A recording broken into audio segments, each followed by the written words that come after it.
Ketua Umum PSSI Erick Thohir secara eksklusif menceritakannya kepada saya beberapa waktu lalu. Lebih berat mana Pak, bersih-bersih BUMN atau bersih-bersih PSSI Pak? Sama beratnya. Sama beratnya ya. Tapi Pak Erick ini saya bisa lihat Pak Erick tersenyum ini, saya juga cukup lega jadinya Pak. Karena kemarin selama Piala Asia U23 banyak komat kamit. di ruang ganti pemain, ketika pemain naik bus, banyak masyarakat belum tahu kan pastinya ini seperti apa sih kondisi di balik layar ini Pak. Di depan layar jelas bagaimana pemain terus berjuang, berusaha mati-matian di atas lapangan dan patut kita apresiasi.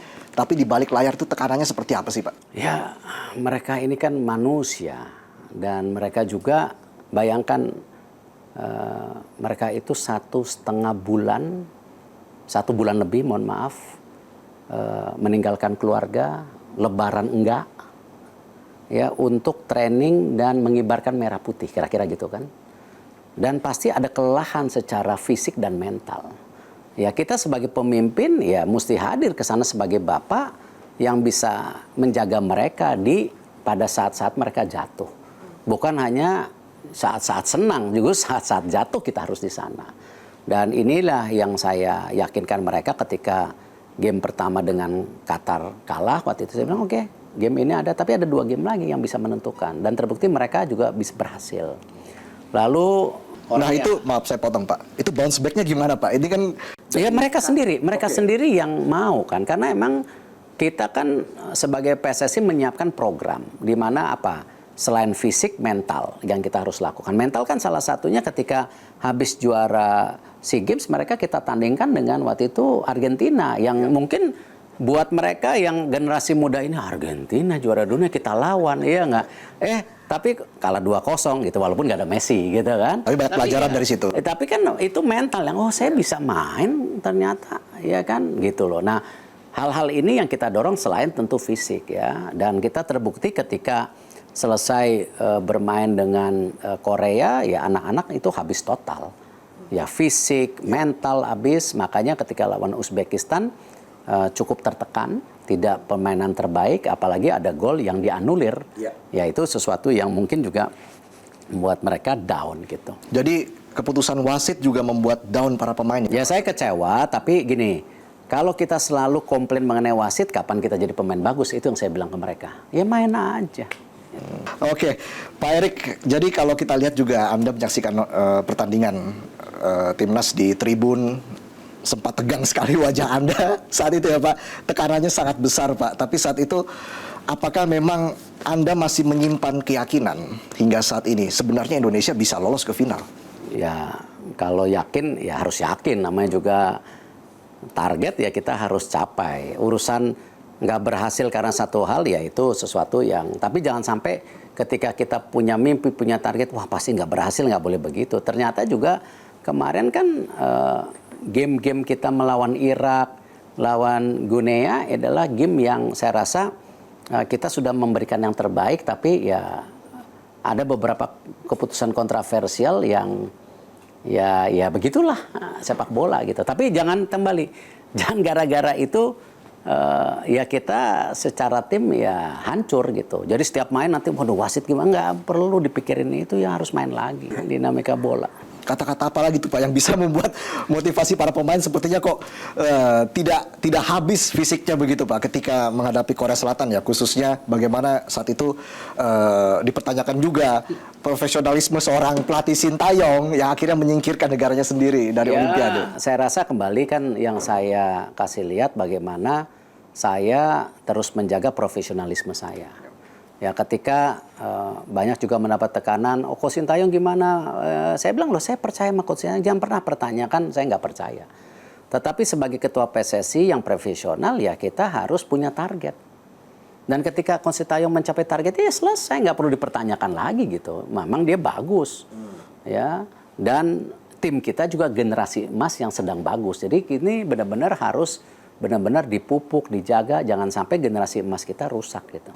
Kontrak pelatih STY diperpanjang sampai 2027. Ya, kita sedang negosiasi. Kalau salaman udah prinsipnya, tinggal angka-angkanya, ya kan. Makanya Coach Sintayong juga kemarin waktu mendarat di airport sampai Gimana kontrak? Oh iya, sudah ada kesepakatan tapi detailnya. Kan ini kita perlu. Iya.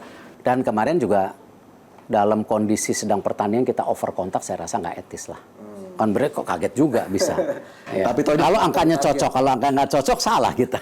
Karena ini kan Coach Sintayong bisa membawa Indonesia melampaui target ya. Ya sama-sama lah. Saya rasa kita mesti apresiasi sama Coach Sintayong, apresiasi dengan para pemain, jangan lupa loh. Ya. Ya, tanpa pemain tidak mungkin saya main sendirian ya. Tidak mungkin juga tanpa pemain ketua PSSI bisa mendapatkan hasil yang bagus. Jadi ya semua ini supporter yang luar biasa, dukungan program ya dari pemerintah, dari swasta yang mendukung, ini hal-hal yang saya rasa positif. Iya, di Qatar supporter Indonesia luar biasa ya Pak. Pasti Qatar happy sekali tuh Pak.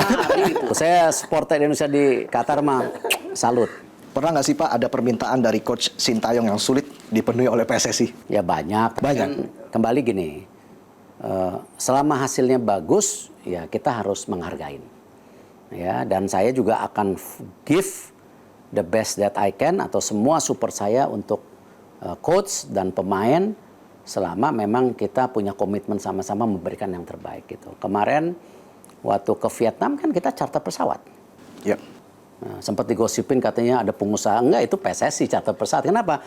Ya nggak mungkin habis main udah pemain kita pada sakit di Indonesia waktu itu, ya ada masuk rumah sakit segala, kita cuman ada berapa belas pemain mesti pergi ke Vietnam, tapi kita harus transit lama di sebuah negara baru pergi, kecapean, 2 hari lagi main jebol, gitu. Nah ini kayak gitu-gitu ya bukan saya memanjakan ya, tapi ya namanya perang ya kita harus berikan semuanya buat perang gitu. Masa suruh perang nggak dikasih uang makan, kasih ini, ya kasihan lah gitu. Jika Coach STY misalnya minta 100 pemain diaspora lagi, PSSI siap menyanggupi? 사실 제가 4강 들어갔던 것도 우리 축구팬인 에릭 협회장님이 뒤에서 보이지 않게 너무 많이 도와주셨고 그리고 또한 우리 국민들이 인도네시아 팬들이 뭐 저는 멀리 도하에 있었지만 영상으로 길거리 응원도 많이 해주시고 이런 뒷받침이 힘이 돼서 우리 선수들과 코칭 스텝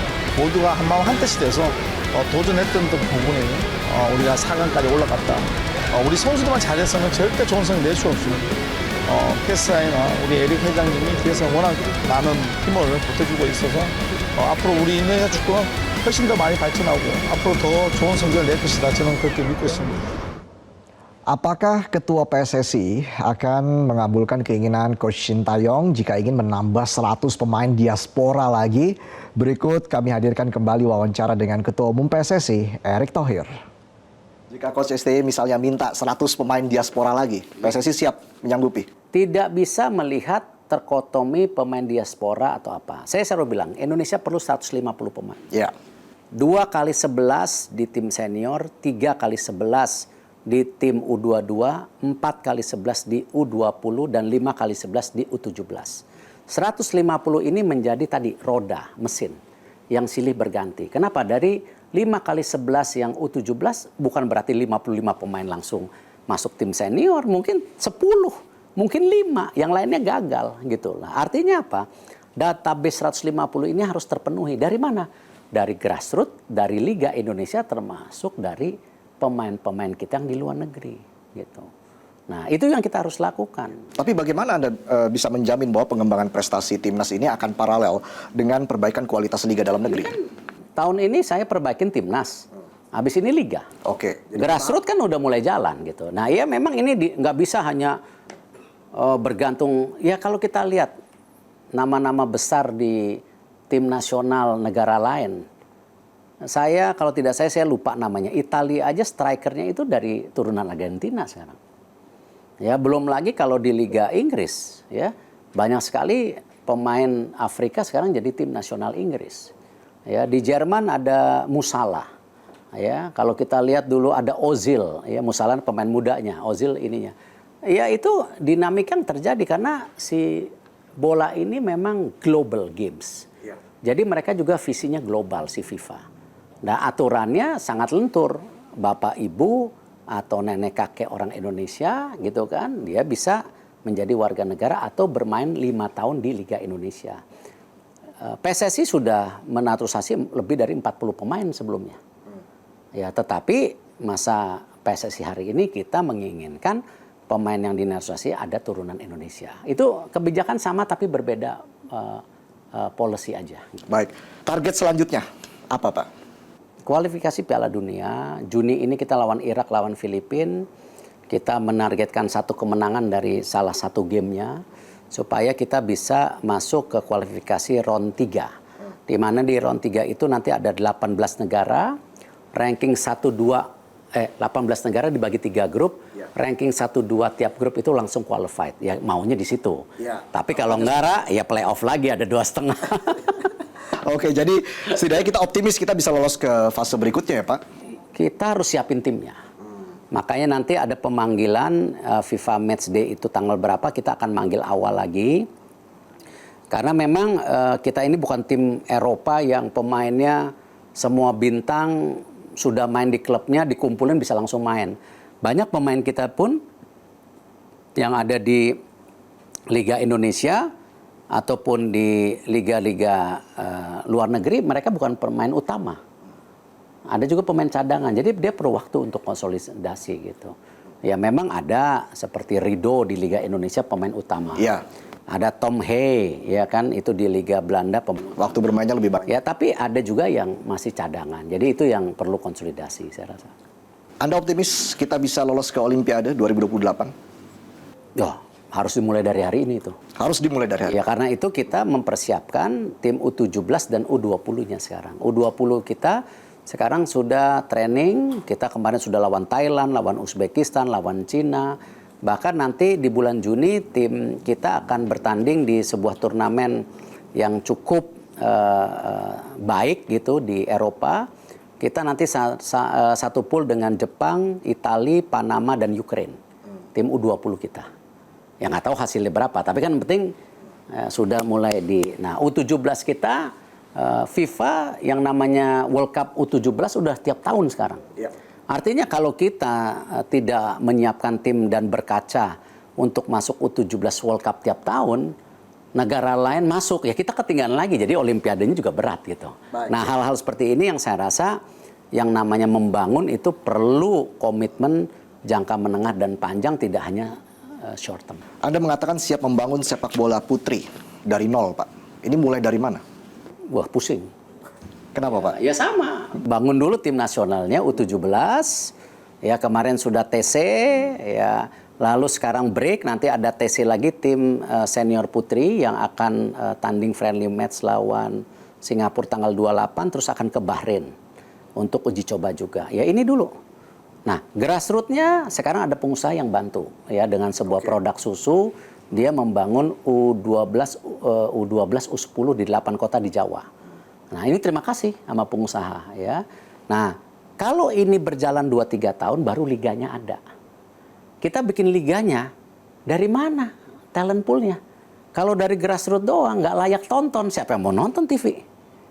Nah ini hal-hal ini tidak bisa hanya shortcut liga, tetapi talent poolnya nggak ada. Tapi Liga Putri Indonesia siap digelar pada 2026? Iya, jangan sekarang. Kalau sekarang nggak ada jumlah talentnya. Oke, 2026 Pak ya? Iya. Ya sama. Tadi ditanya, gimana mempersiapkan 150 pemain nasional putra dari U17 sampai senior? Nggak ada jumlahnya.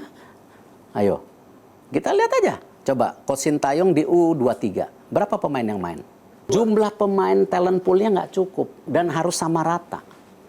Nah, tim nasional yang bertanding di World Cup nanti, ya, itu harus punya 2x11. Siapapun yang cedera, siapapun yang kartu kuning, siapapun yang nggak bisa main, penggantinya harus sama baik.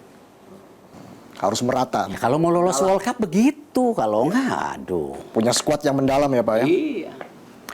Jika nanti memang Anda sudah tidak menjabat lagi sebagai Ketua Umum PSSI, Pak Erik, legasi apa yang ingin Anda turunkan? Ya, sama seperti BUMN, saya nyiapin blueprint, roadmap, ya SOP, ya, bagaimana leadership baru, ya kita siapin seperti itu. Nanti 2027 kita lihat siapapun penggantinya. Gitu. Anda ingin dikenang sebagai siapa? Saya hanya ingin dikenang sebagai orang yang melandaskan fondasi. Melandaskan fondasi. Itu. Dan kesuksesan saya itu ya karena kesuksesan banyak orang, bukan karena saya sendirian gitu. Termasuk ya di PSSI ataupun BUMN. Baik, Pak Erik, Terima kasih Thank you. atas waktu Anda. Kita harapkan yang terbaik untuk BUMN, PSSI, dan juga kesehatan dari. Mohon doa, mohon dukungan. Terima kasih banyak, Pak Erik. Thank you.